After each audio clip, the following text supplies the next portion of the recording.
আমরা এখন বসেছি লাঞ্চ করতে। কটা বাজে এখন ইন্দ্র? 2:40 বাজে। এখন লাঞ্চ করতে বসেছি। ও এসেছে, লাঞ্চ করবে, খাবার নিয়ে তারপর দোকানে যাবে। কেমন হয়েছে মাছের ঝোলটা? সামান্য একটু আদা রসুন দিয়েছি। সবথেকে ভালো যেটা লেগেছে, ভালো লেগেছে, তেলটা কম আছে ওই জন্যই ভালোটা লেগেছে। বলো মাছের ঝোল আর ডিমের ঝোল একসাথে। হ্যাঁ, মাছের ঝোল আর ডিমের ঝোল একসাথে, সেটা বলো। মাছের ঝোল আর ডিমের ঝোল একসাথে।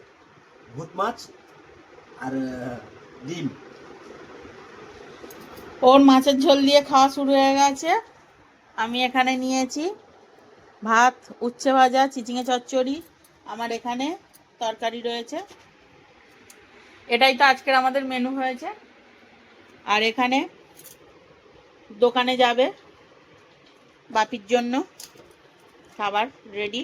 এটাতে ভাত আছে, এটাতে তরকারি আছে।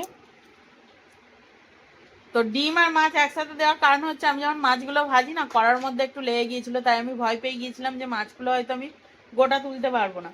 তো গোটাই তুলতে পেরেছি, কিন্তু পেটের দিকগুলো একটু একটু মানে ইয়ে হয়ে গেছে, ভেঙে টেঙে গেছে। ওই জন্য একটা ডিম ভেঙে আর তরকারির মধ্যে দিয়ে দিয়েছিলাম।